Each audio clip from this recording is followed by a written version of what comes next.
providers, and community partners. Welcome, Jennifer Blau. All right, thanks so much, Zoe, for the introduction. And I'm really happy to be here today. It's been a really great morning with the presenters and the information that's been shared thus far. And I feel that the morning presentations really align with the information I wanted to share with all of you this afternoon. So as Zoe had mentioned, currently the work I do is from a systems level, which for the purpose of this training and kind of the theme for this year for the summit, having that all-inclusive approach is incredibly important for that systems work. We know that working within a system, there's going to be very focused work happening in different settings, the schools, within a household, within each individual's needs. But we also know that that system and the work that's happening is only as strong as each piece of that coming together and working together. So with that, this afternoon, really wanting to focus in on this connection of mental well-being and how that can tie into some of that physical health need and how that support looks for students, especially at the school level. We do know that school age can go as early as pre-K, so that early intervention and support is equally as important as it is all the way through early adulthood for those adults that are living with a disability who might continue their education up through the age of 21.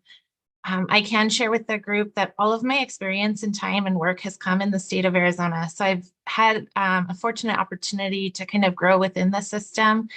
And then even prior to my actual career and the work I do, I myself come from a household where my sibling has a developmental disability and is now diagnosed with autism. However, growing up, autism was not a diagnosis that was clearly defined. And so we grew up in a household together. He's a little bit older than myself, but it was something that our family always kind of dealt with together and we worked through as we navigated things. And I can recall many instances where there were challenges within the system, especially in the school setting where he spent most of his day.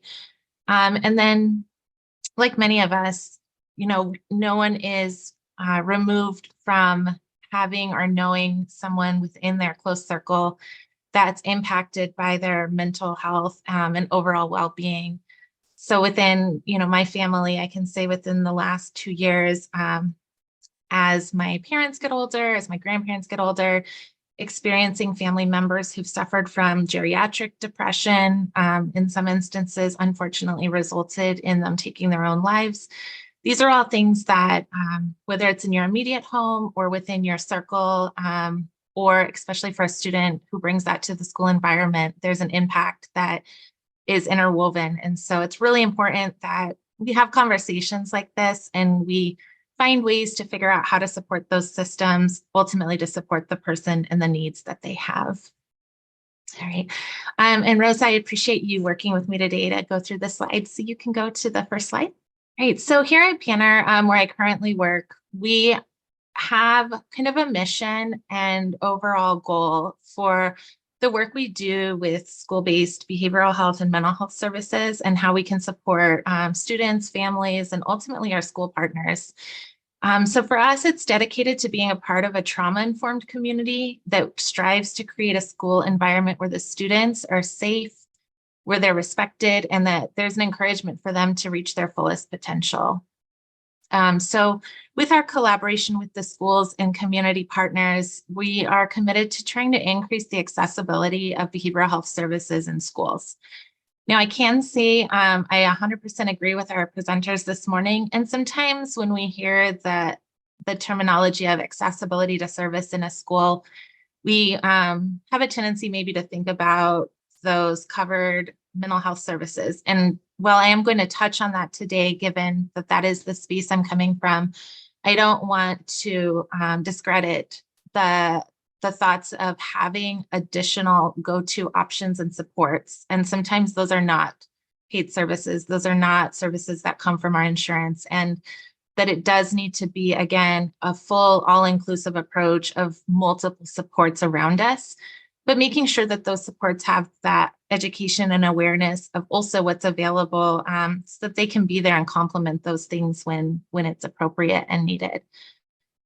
Also, the idea of creating that trauma-informed environment is really, really important, just for the idea that we understand that different life experiences of everyone will come into the school system. And also knowing that we just keep in the fronts of our minds that means that those are the experiences of the students, the experiences of those families, and there's experiences from the school staff. And being able to recognize that and acknowledge that and know that those are going to be different for everyone. And everyone is going to require some sort of different, unique approach that's going to help best fit their needs and what's going to help them. So kind of at a high level for the state of Arizona, over the last few years, our Medicaid providing system has started initiatives, pretty strong initiatives around access to behavioral health services in schools. In this situation, these are describing those accessible clinical services that are offered. And in a little bit, we'll go through just some of the potential options, because I think there might be opportunity to educate around things beyond therapy being offered. There are other additional supports that students and families and ultimately school staff might find value in being able to connect with. But our healthcare system through Access, the Arizona Healthcare Cost Containment System, has partnered with the Department of Education, with Project Aware, which is another organization that really focuses in on school well-being. So they're not solely clinical work, but just the overall well-being of the environments of the school to ensure that students have access to behavioral health services on campus. And students in Arizona can receive funding for behavioral health services through a variety of options. So next slide.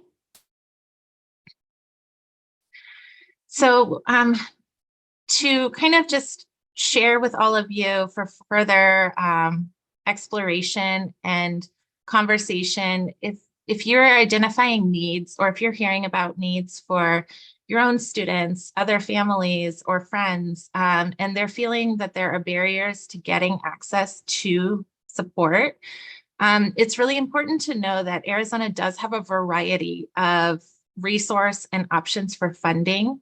Again, it's going to vary on household, it's going to vary by student need, but we have potential opportunities for those students to access support and resources through private insurance, if that is something they have. There is block grant funding that is available, which previously was, some of you in the professional space might have been more familiar with Jake's Law and some funding that was provided around that for students to access supports if they exceeded the threshold income for access. There has not been a renewal of that funding, but there's been a shift in where funding may potentially come from for those students who don't qualify for access. Family income levels might be too high or other means, but potentially through diagnosis, functioning and impairment, they may qualify through those conditions to still receive free service. There's also potential through sliding scale payment fees, paying a smaller rate for certain services, private community-based assistance, counseling, again, Medicaid services based on qualifications and if the family qualifies, and then also the tribal health insurance. So we've got a lot of community providers and partners that are able to accept one or more of these types of insurance. Oftentimes it's multiple, and they're able to provide those services and supports to students and families when it's clinically indicated and appropriate. Next slide. right, so just to talk a little bit about the importance of school and community collaboration. I think early on, this was something when we were getting out into the community and talking with different agencies, different groups around why is it important that we focus on schools as an area to provide support. And ultimately, the first point here is that students, teachers, and school staff spend valuable time together during school. Those activities occur on a school campus daily, and they can have a significant impact for everyone in that community. So this idea that students go to school to learn, which is incredibly true, and we would hope for that outcome, that they're able to get their educational needs met. We know now that that whole person care model, the idea that students come with a lot of additional background, experience, and need, and combining that with multiple students in one space, and then the same for the educators. They come on campus and they are spending majority of the day together. We can say that a lot of students would spend most of their day on campus and or involved in some kind of school related activity.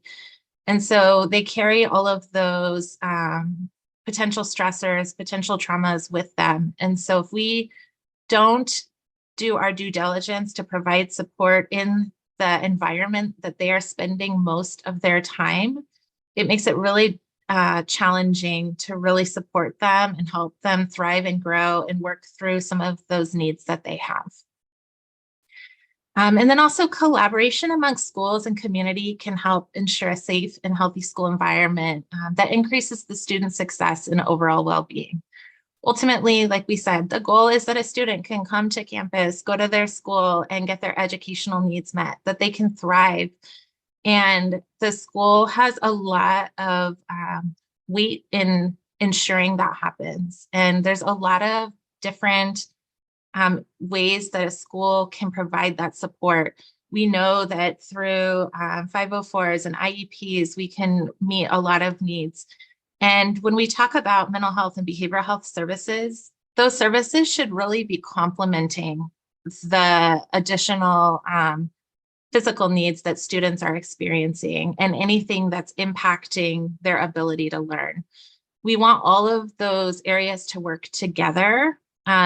No single area should be the point of focus. It would be unrealistic to say that a student who struggles with a developmental disability and needs support to learn and additional accommodation would be exempt from not experiencing an emotional need where they were experiencing anxiety or they were experiencing additional stressors in the home, which was distracting them from learning. Those things can go hand in hand. They are interwoven, and we need to do what we can to support students to be able to achieve their academic goals. And ultimately, this helps the educators too. When a student is struggling and a teacher is unable to make that connection or help them succeed, that's incredibly difficult and kind of defeating for the educators too. So all around, we start to see that community model grow, where it's the student, it's the family, it's the educator, it's the community that that school is within. And we start to see that really that importance of having that strength in those numbers. So for the behavioral health providers and schools, so the benefits of partnering. So partnerships make it possible to meet the unique needs of students and provide ongoing support to families. When we are able to help schools connect to providers and help them open up those lines of communication so that they can really talk about what is happening at their school, what's happening on their campus, it helps that provider to be able to say, yes, we're a good fit. We're able to meet those needs. We can really come in and support. We can offer resource to the family. Or ultimately, is that a better fit for a different provider, a different community partner, some of those natural support agencies? We know that school campus needs vary. We know that some schools really are experiencing challenges with substance use, while other schools are experiencing challenges with bullying on campus. And so where do we help make those connections and get the right fit in. And it is opening up those partnerships and those conversations. Building partnerships between school and behavioral health providers that address student mental health is important to the resiliency of local communities. So students go to school to learn, they have their academic support. We're looking to increase that emotional support at school for their overall mental well-being. And then ultimately the goal is that those students can successfully transition back into their communities and be a productive member of their community and helping their community thrive and grow, whether that's some type of work that they get into, if they go on to a higher level of education at a local college. How do we help make sure that we are working to have resilient communities and that we're starting at a level where those students are getting what they need to be able to be those people that go out and help to build those. And then the partnerships that allow for the sharing of information and resource that can empower school staff to meet the dynamic needs of their students. It's definitely not a secret that teachers have a really, really difficult job. And we can say that and it just rolls off our tongues. It is becoming increasingly more challenging for teachers nowadays with all of the different, again, needs that are coming onto the school campus. And there's a lot of things that are getting highlighted out, in local media. And we know about some of the struggles that the students are facing. And so really having those supports there, not just for the students, again, not just for the families, but making sure that our educators are also supported, because ultimately, if they are in their best mental state possible, then it's going to only help the effectiveness at the level to which they're able to teach the students. If a teacher is struggling and has their own things, if they have their own things happening at home, or they've had some experiences at the school that weren't great, and they are really focused on trying to heal and get better, it takes away from what they can pour into the student. So the more we pour into those teachers and those educators and school staff, the more those school staff can then pour into the student. Okay, next slide. So we talk about community partners and who can be or who is considered a community partner. And overall, this was kind of a listing that we've come up with as we've worked in multiple spaces, whether it's in Maricopa County, Southern Arizona, out with our tribal partners. So as you can see, there's communities within communities. Some of these people would identify as being in multiple areas in this space and in the work they do or how they live, or just the relationships that they carry. So first and foremost, I just want to point out though that the parent and caregiver and that youth voice right at the forefront are incredibly important. That is something that over my time and work, coming from working with families, that was always something that was important to me to make sure that carried over to the systems level work and making sure that as we talk about systems and making partnerships and connections, we don't lose what the families are experiencing or what the youth have to say. They are the ones that are going through it. And if we're not able to take what their experience is, or if we're not able to take into consideration what they're needing, then likely the work we're doing is not necessarily going to be maximized and as effective and efficient as we had hoped. Okay, next slide. So what behavioral health providers and schools can accomplish together. So by working with schools, helping schools get connected to providers and agencies in their area, it can help to bring awareness to those available services and supports. It helps to make behavioral health services more easily accessible. There's an increased support for students, families, teachers, and school staff. Ultimately, we look to improve the physical and psychological safety of students and schools. We want to enhance that academic performance and those problem-solving skills. And we want to have a foundation that's really built on a trauma-informed community approach. So again, it is a whole person concept. It's all inclusive. It's all the players coming together to make sure that we're not just focusing on one area. We're taking into account individuals and multiple needs, very unique needs of them, to make sure that there's a safety element, that we're looking at their physical well-being, their psychological well-being, and that we're taking into account the goals too. What is the goal of bringing a community partner in or a provider agency? And what is the goal of the school? Bridging those so that whatever the plan is something that is successful and attainable, and that it makes sense for the environment they're working in. So talking about the accessibility of the services and the providers that are within our network and within a lot of different health plan networks, we want to ensure that the services are easily accessible to the students and families through those partnerships. We want to be able to talk through those referral pathways between schools and behavioral health providers so that it can maximize that opportunity for students and their families to get connected. And this approach allows for families to make decisions about their behavioral health provider of choice and to continue with services in a setting that is preferred by the family. So those partnerships look different, and what we have established now vary. They vary by the different counties in Arizona currently. They vary by the different school districts. They sometimes are developed where it is a set date or days that the provider is at the school. They have set regulations around, do the services carry over into the classroom? Is it appropriate that a service occur in the classroom? Are those students pulled out to go to a location on the campus? And in a second, we'll talk about a little bit of the support outside of the school too. But really, it's up to the schools. The schools have final say in what that support looks like on their school campus. The provider's role is to come in and have those conversations, develop the partnership, and determine, can they successfully deliver their service in a way that aligns with what the school is saying they would be allowable to do. So are those days appropriate? Is it appropriate to have the service where the student is removed from class, or is it something that has to happen after school hours?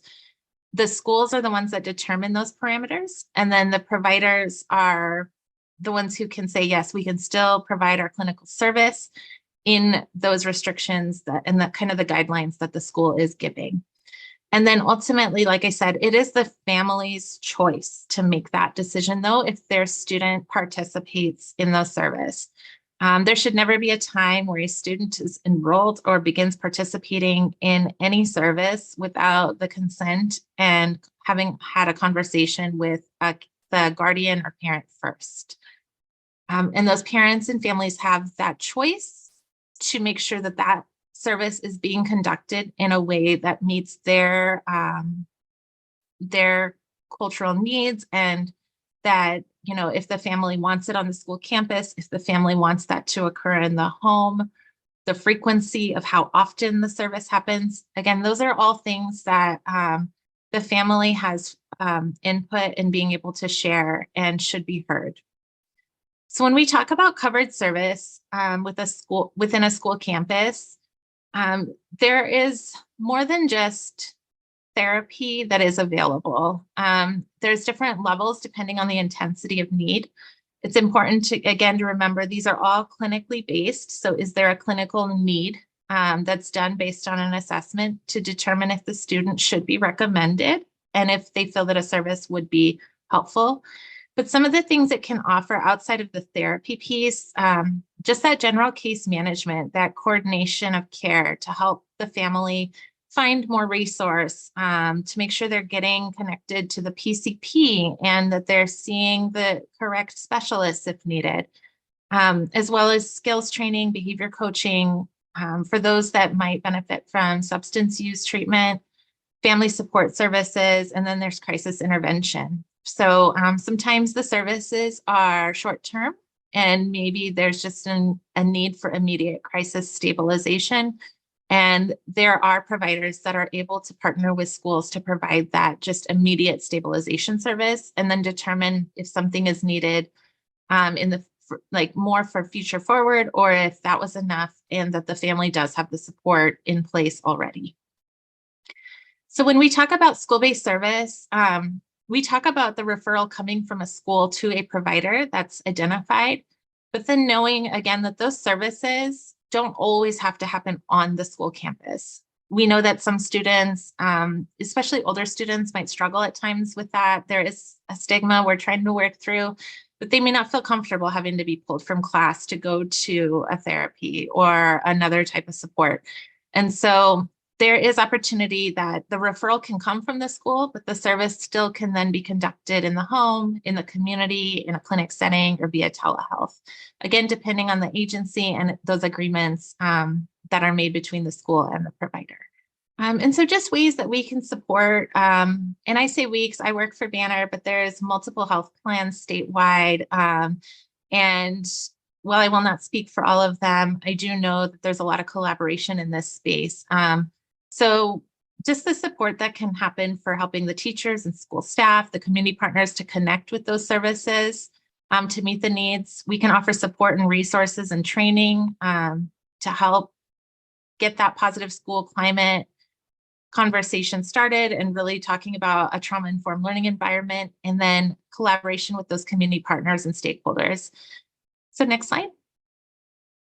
So if there ever are questions around what can we do, or if there's an interest from a community or the school and they'd like more information about what other school districts are doing to see if that is something they'd want to bring on their school campus, anyone can always outreach any of the Access Health plans for more information. There's also several regional community coalitions that occur that anyone can participate in, as well as the Arizona ACEs Consortium Trauma Sensitive Schools Group, which does monthly trainings for about an hour and a half, one time a month, on different topics about how to help create that trauma-informed environment for educators. So if there's any questions around any of those areas, again, feel free for anyone to outreach those health plans. Even if you're not connected to one, you can still contact us, and we're more than happy to share the information and the resource.